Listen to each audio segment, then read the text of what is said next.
to the first episode of Global Vision. I'm your host, Paolo von Schirach. We are taping this show in Washington, D.C., only steps away from the White House.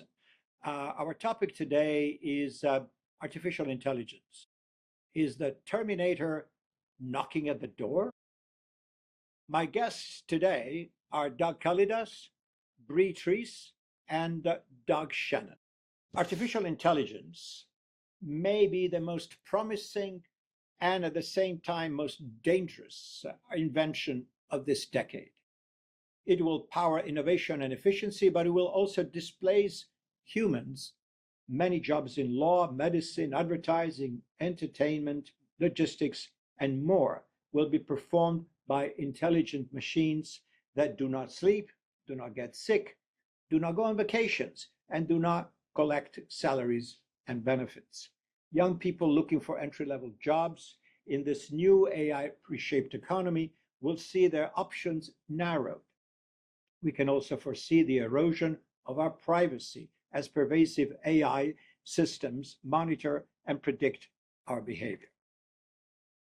These are real dangers in the information ecosystem. AI can do complex research literally in seconds, so it can assist professionals. However, in the wrong hands, AI can produce rivers of false or distorted news that look real and professional, this way creating chaos and stirring conflicts. Can the public tell the difference between a genuine news story and an AI-generated lie that will spread like wildfire in cyberspace? Each major technological advancements kills old structures. We know that, displacing all those who were employed there. AI will be more than winners and losers. Indeed, some experts warn us that AI is actually dangerous. At some point, we will get to AGI, artificial general intelligence. AI systems will have autonomous decision-making capabilities that may escape human control. Exaggerated doomsday predictions? We simply do not know. Meanwhile, regulators struggle to keep pace with the technology's rapid evolution. Without clear accountability, AI's deployment in defense and finance may lead to catastrophic outcomes. Think for a moment of AI-controlled automated weapons that go off based on AI-generated algorithms. The machine will do everything. Bottom line, it's not quite clear where AI is going. Is it going to be good? Is it going to be bad? For us humans, time will tell. Welcome back. We're here to discuss a lot of issues pertaining to artificial intelligence, a topic that is going to be with us, I assume, for decades to come. Maybe I'm exaggerating, but the impact is really already very significant, and with new developments is going to be more significant. And we're joined by great experts in the field, and that includes Doug Kalidas, Senior Vice President of Government Affairs, Americans for Responsible Innovation. We've got Bree Treese, co-founder and Chief Impact Officer at Fathom.org, and Doug Shannon, co-founder, Intelligent Automation and Large-Scale Operations at Theia, which is a think tank. Both Bree and Doug join us from California. Doug Kalidas is here in Washington. So let me just throw it to you, lady and gentlemen. Let's talk about the environment in which AI is growing and will grow. Some people say we need guardrails. This is new, this is disruptive, it's going to affect everything. We need some clear guidelines. The government, that is what's right here in Washington, we're right here, our studio steps away from the White House, will have to provide guidance to industry and also to investors and what have you to see where this thing is going. Good idea? Bad idea? Let's start with you, Bree. What do you think? Yeah, well, first, thanks so much for having me. I'm delighted to be here with the Dougs. The question you raise is exactly why we founded Fathom. AI is a unique technology, and we know it's going to raise unique questions where we have to think about the mechanisms and systems in which we are going to integrate this safely and effectively into our world. And this question of governance is really what we think is the tip of the spear. If we get the governance infrastructure right, then we think we have the best shot at achieving all the promise and the upside of this technology while also making sure that it's safe for our world. We believe this is possible with a slightly reimagined version of how we've dealt with emerging technologies in the past. We call this mechanism independent verification organizations, which are basically companies and organizations that have the expertise, the science, the tooling, the capabilities to assess AI models and applications. And the government's role in this is really to authorize these organizations that demonstrate they have these necessary capabilities to assess the systems and also to set the outcomes, to say, this is what we actually need to see here for society.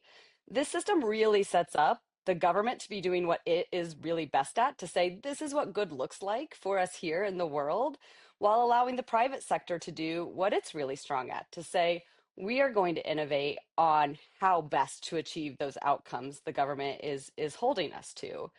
This also provides the infrastructure for innovation. So developers who want to say, we're doing really good work here and we want to prove it out, can take it through this verification system to say, to get that good housekeeping seal, to get that green check mark, to say we are doing the best we can here and we are really focusing on creating these safe outcomes with our product. And it creates the trust infrastructure for people to adopt on the other side. We know that trust is extremely low in this technology right now, and people are hesitant to adopt. So the system gives the trust infrastructure for consumers and enterprise buyers to have line of sight and clarity on which products are safe for them to integrate into their lives and businesses. Well, thank you for this intro. I mean, obviously, yeah, this looks like a great. I as a non-expert would say, oh, thank God they're doing this. So we will proceed, effectively but cautiously with some people looking over and like third party, how can I say, uh, probation officers, if I can use this expression, to say, hey, wait a minute, let's look at this and let's make sure that this is going the right way, etc. Well, Doug Kalidas, what's your take, considering also, forgive my kind of layman ignorance here, that this stuff, this AI changes all the time. The pace of innovation is incredible. It's not like we're going slowly and we have years to think about all these things.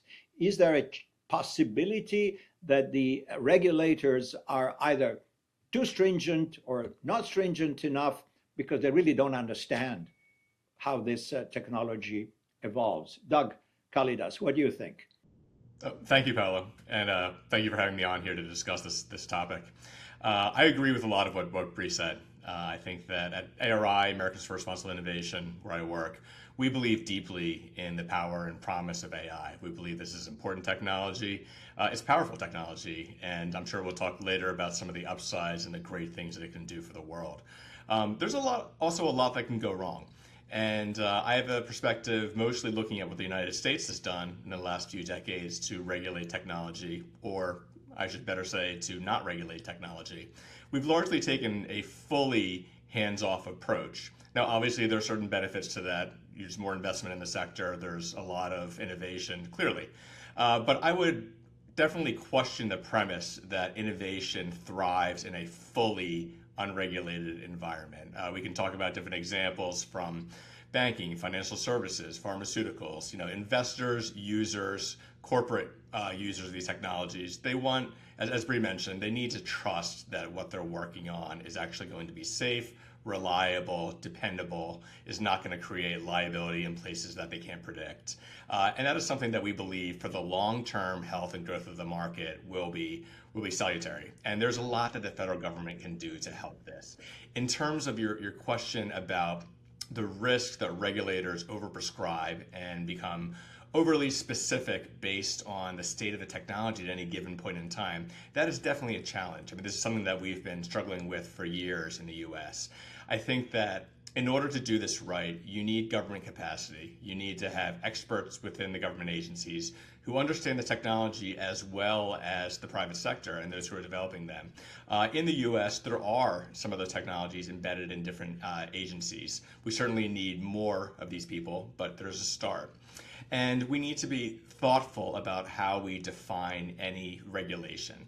I will say that if you talk to some of the people working at the top AI development labs and you ask them, do you believe that there should be some regulations on technology?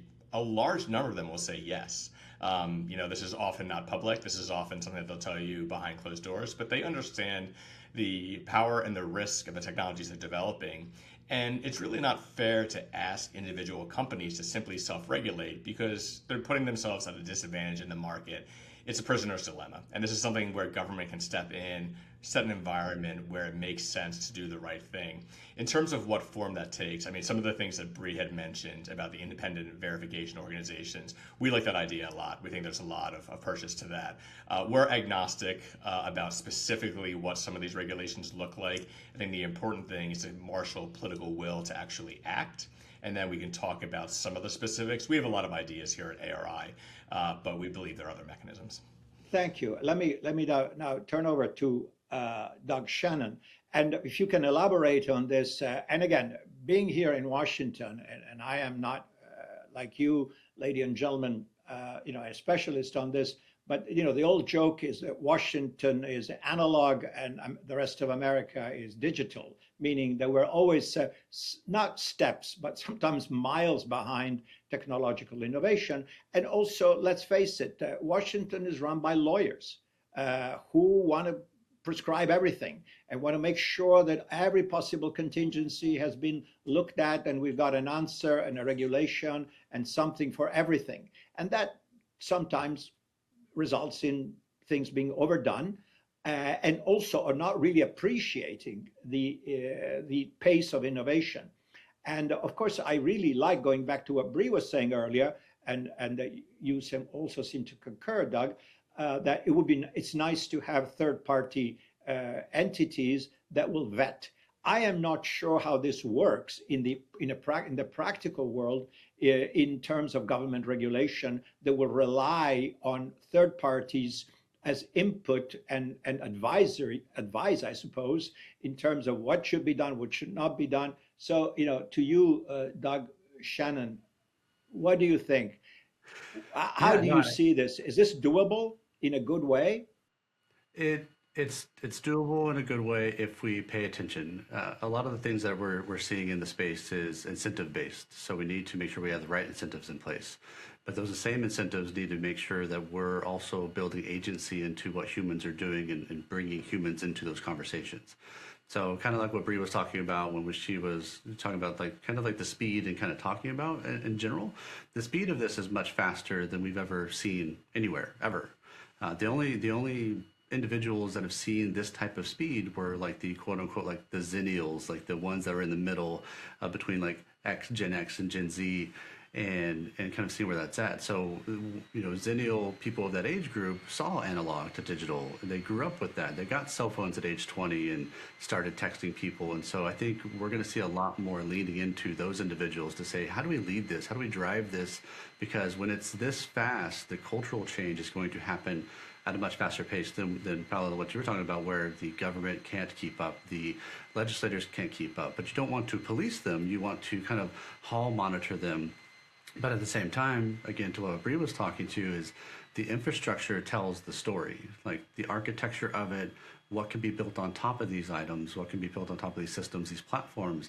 That's what we need to pay attention to, because that gives us a little bit of a head start on where this is going and what this is going. So I think that side of this is where we would definitely look to leverage that and pay attention to that, and using third parties to kind of do that whole monitor and to get back to that trust.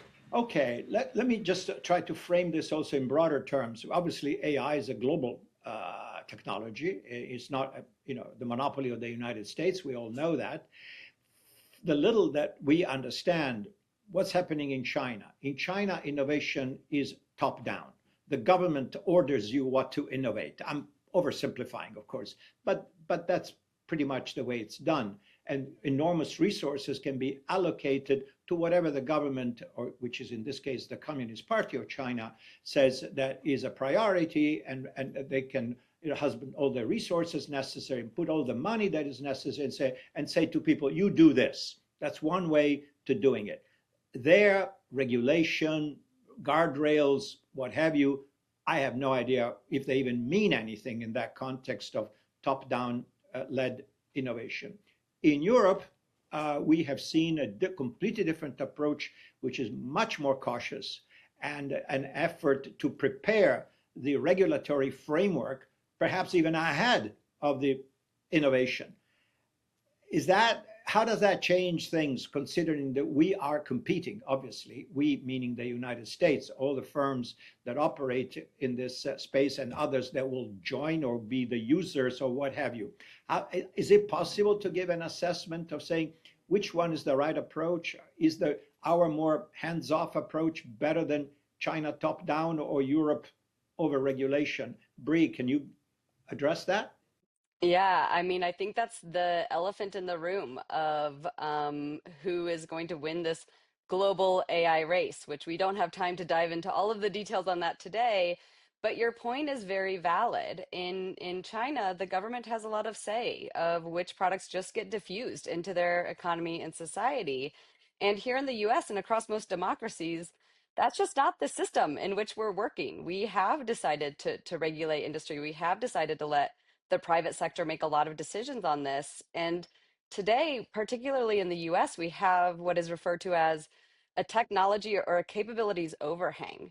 We may have the best technology and capabilities on AI, but we are really lagging behind in diffusing that into our economy. And this does come back to that trust infrastructure. We have corporate buyers, particularly in regulated industry, that want to use this to see the promise, to get the upside of this technology, but they do not have the capabilities to assess these systems, to understand what is safe for them to use, to understand where their liability sits. So without this trust infrastructure and without these third-party evaluators who can come and provide that oversight, that guardrails, the check marks to say, yes, this is okay to use, we are going to lag behind on diffusion. And I think it is a real issue that we need to face. Well, thank you. All right, let's take a break, and we'll resume the conversation in a moment.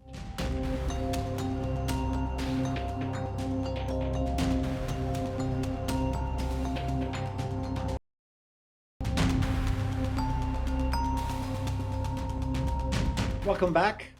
We're here resuming our conversation with our experts on the future of artificial intelligence. So we talked in the earlier part of the show of the regulatory environment. And again, it's work in progress, but we understand that different schools of thought. But maybe my takeaway is let's have third-party experts look over this thing and help the government in giving them sound advice, non-partisan, not financially involved advice in terms of the best course of action to have the guardrails that are necessary to safeguard the public and other industry players, etc. Let me ask something else. I know it's a huge topic and we don't have much time left. Some people say, oh, AI, greatest thing ever happened, the greatest innovation since the internet. This is going to transform and revolutionize everything.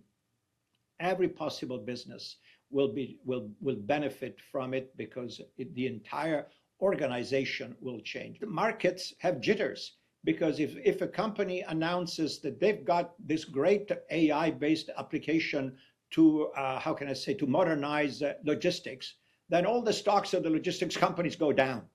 I say, wait a minute, why is that? Because they fear that employment is going to collapse and that these business models that these companies rely upon are not going to work anymore. This may be just a complete, knee-jerk reactions.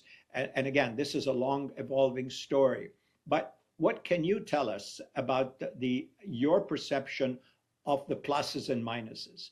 Is this mostly good, or as some really say, a nightmare?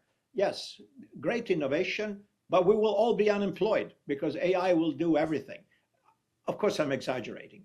Doug, Kalidas, give us your take on the pluses and minuses of AI as we know it so far. Sure. So I'll paraphrase the famous line from A Tale of Two Cities. It was the best of times, it was the worst of times. You're going to see a lot of differences and distinctions between winners and losers. In terms of gaming out exactly how that's going to play out, I don't think anyone really has a great view of how this is going to go. We definitely break it down into a short term, medium term, long term, and I would say the long term is probably less long term than you think. We're looking at maybe the next couple of years, the next 5 to 10 years, and then after that. I definitely think you've seen with the changes in the stock prices of some software companies when Claude Code and Cowork came out, that there's definitely going to be some pretty drastic changes overnight in valuations and senses about how innovation and productivity is where it's found in the economy and which corporate entities really are best positioned to capture the value. I don't think it's simplistic. I think a lot of times you're going to see, to Bree's earlier point and Doug's point about diffusion, you'll see a lot of improvements in cutting edge capabilities, but it'll take some time to diffuse. There's a lot of regulated industries. There's a lot of concerns about clients wanting to make sure that things are fully trustworthy and they're not going to be set with liability. So the legal and regulatory framework will probably matter just as much as the technological capabilities. But in terms of what this means for labor in the long run, how most people are going to earn a living, what career trajectories are going to be, what students should study in college, I think we're really at the beginning of it. And I would like to give you a more specific answer, but I don't really believe that's possible at this point. I know it's work in progress. This is an evolving technology, but let me go to Doug Shannon here. And again, I don't want to give you this sort of dystopian, crazy horizons about how this is going to evolve. But for instance, for myself as a consumer of media and information, the nightmare scenario is an information environment populated by super refined AI-generated fake news that will be produced at astonishing speed in astonishing volumes, flooding the world, the marketplace, if you wish, of information, and truth and falsehood will be completely indistinguishable. Is that crazy, or is there something to it? It's definitely something we have to pay attention to, and this is what I was talking about, how fast it's moving, and it's moving faster every year. This past year in 2025, there was an issue where it was, for every 2 years of AI innovation, there was like 1 year of human innovation, and now it's drastically increasing. The thing is that we know that we're working with systems and we're working with generative AI and general intelligence at this point that is driving an understanding where we've never had the ability to take on like the knowledge worker and take on the intelligence, and now we're scaling this intelligence. It's getting better and better every day, like that many people talk about.